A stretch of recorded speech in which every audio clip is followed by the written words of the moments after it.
kita masuk ke langkah yang kedua, ya, yaitu menentukan kedudukan kata. Ya, menentukan kedudukan kata. Nah, kalau menentukan kedudukan kata, tentu katanya itu sudah tersusun dalam kalimat ya.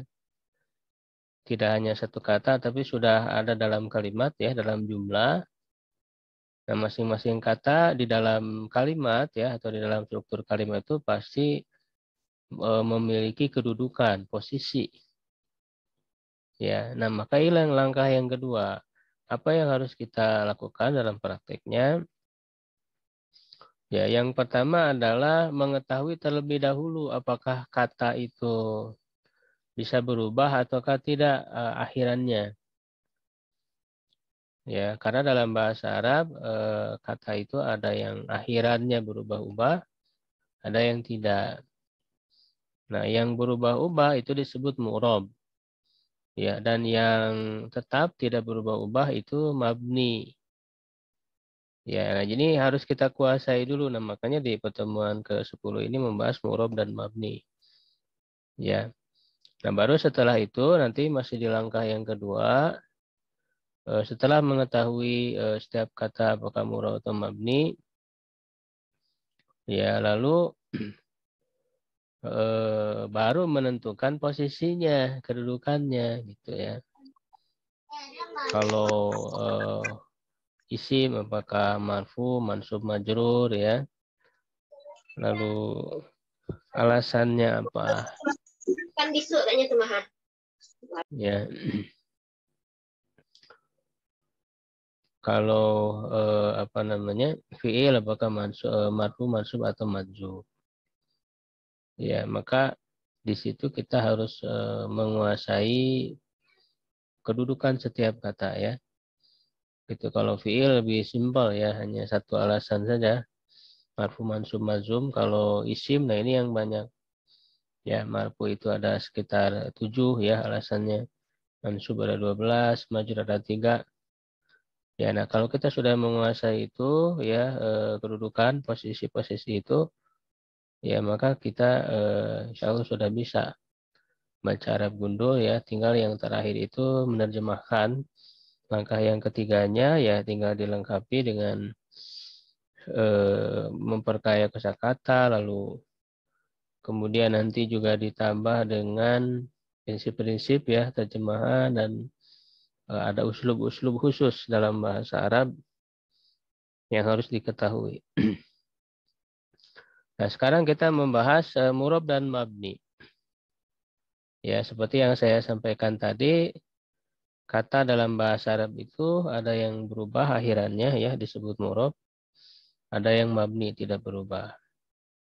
Di buku ya teori kunci bisa dilihat definisinya ya. Insya Allah kita sudah tahu. Al-i'rabu huwa tagyiru akhir kalim bisa babi duhulil amil.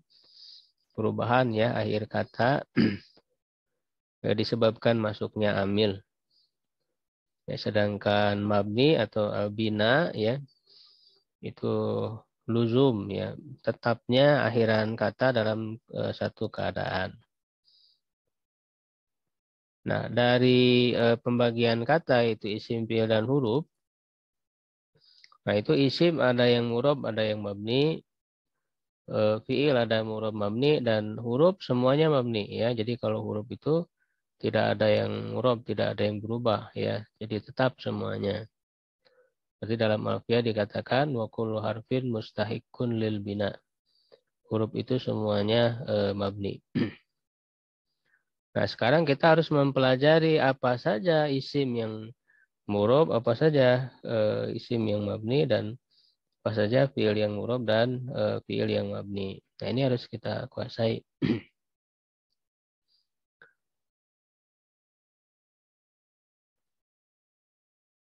Kita mulai dengan isim murab dulu ya. Jadi isim yang berubah, yang murab. Nah, untuk perubahannya